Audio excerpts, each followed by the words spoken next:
looked into this with the help of Bud Hopkins, it was not a gazebo, and the lights around this were not lanterns, and maybe the Chinese girl wasn't a Chinese girl, but we're going to get into that a little later. We're doing this, as it were, sequentially.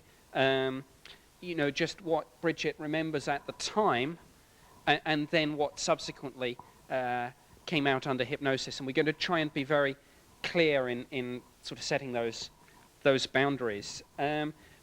There's one more childhood experience that Brigitte would like to explain, and this perhaps has parallels with a more modern phenomenon. Right. Same village, about 7, 8, and there was always a man. Where we lived, we had quite a lot of garden, and at the bottom of the garden there was an old pump well, and by the side of the pump well, if I stared down from the kitchen, there used to be a man at the bottom of the garden dressed in black. And to me, he was like familiar. I always used to see him. And on one occasion, my cousin had come to stay, and my brother was there. And I shouted, he's here, he's back. And my brother ran out with my cousin to try and apprehend this guy because, they thought he might be a poacher or something.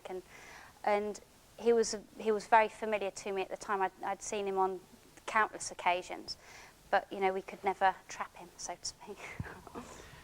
Again, when we explore some of the material that came out under hypnosis when we went to visit Bud Hopkins in New York, to specifically look into this case, we're going to find that a lot of these incidents come more clearly into focus, and things which at the time perhaps seem very, very strange and not part of the normal everyday experience, perhaps, take on an altogether different meaning. But now we're going to fast forward to, I guess, what is the most central part of Brigitte's experiences. Certainly the event, I think, that was the most shattering and the most profound, and perhaps set Brigitte off on new directions and things which previously she would never have gone down. And this actually takes place in America. And to start off with, like a lot of these cases, for those of you that were here last night, we were making the point that more often than not, when you look at a UFO incident, if you look into that and do a little bit of digging, very often it finds out, it transpires that there was more to this than just the sighting of the object. And I've made this analogy before, and I'll make it again. I make no apologies for this. In a way, the UFOs are just the means of transport. In fact, the British researcher John Spencer used to always complain to me that they would stick the UFO books in the New Age section. And I said, well, where would you have them put? And he said, under transport, And I think that there is that idea. And that, actually, it was a funny comment, but in a way it was quite a profound one. And I think John Spencer is one of the foremost British researchers to have done a lot of work into the abduction phenomenon, which is not perhaps as mainstream as it should be. It was a serious point. The UFOs, in a way, are just the means of transport. That's how they, whatever, get there. The real issue, if somebody turns up at your house and starts doing something, you don't go out and look and see what car they arrive in, what color is it, what's its top speed, what does it look like. You want to know who the people are, what they're doing in your house. And I take the same view about UFOs and the fact that you scratch a UFO case sometimes and it turns into something else. So Brigitte, perhaps with that, that in mind, and we'll later on deal with how these events unfolded with hypnosis. Can you perhaps talk us through your Los Angeles encounter. And in a minute, please, we're going to have some slides with this.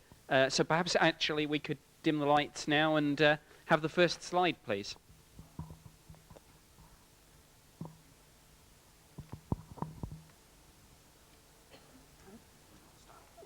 Okay. In February '93, I was living out in America, and okay, hang on, I've got to see. Okay, right, okay, yeah. Okay, yeah, in February well, I used to live out in America, and at this time, in February '93, I was just having a regular day like everyone else, and I was taking a friend of mine to a job interview on Rodeo Drive, and it'd been a normal day up until, till this certain point, and at around about 10 to 6, this is Los Angeles, all here in Santa Monica. You've got the city, you've got Beverly Hills here, and I'm heading towards this area called Brentwood. I have to go and give a friend of mine some money, and I have to be there for 6 o'clock, and it's like 10 to 6, and I'm running late. You need slide 2. Graham, can we have slide 2, please? Russell. Use this mic. Yeah. Okay, just about there. Thank you. The slides, have you got the list? Yeah. Okay. Yeah.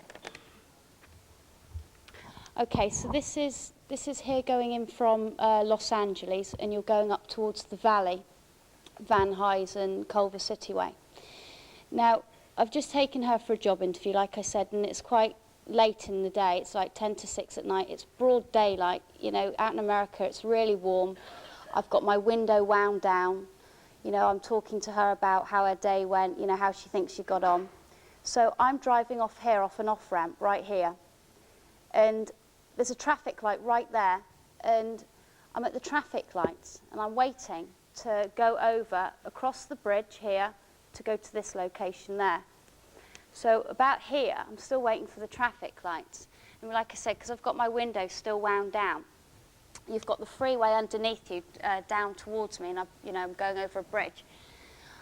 I see something out the corner of my eye, a silver tip of something. And I can't, I see it just for a glimmer for a second, and it's a solid silver tip. Now, can we have the other slide, please, slide 3. Okay. In front of me, in front of the traffic lights, is this building, the Holiday Inn. You can see here you've got the bridge that I'm trying to go over. And so I see the silver tip, and it's all of it.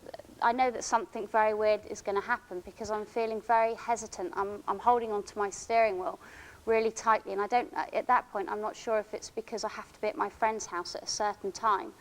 But I'm feeling overwhelmed by something, like a butterfly. There's an anxiety of something is going to happen. Can I have the next slide, please?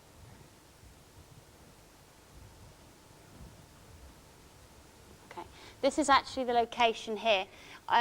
You've got an off-ramp here. That's what I've come off of. This is the traffic lights that I'm waiting for, and I'm going over there.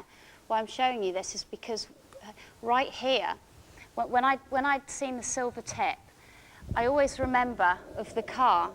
You've got the front windscreen of the car door. You've always got this section, and then you've got the windscreen.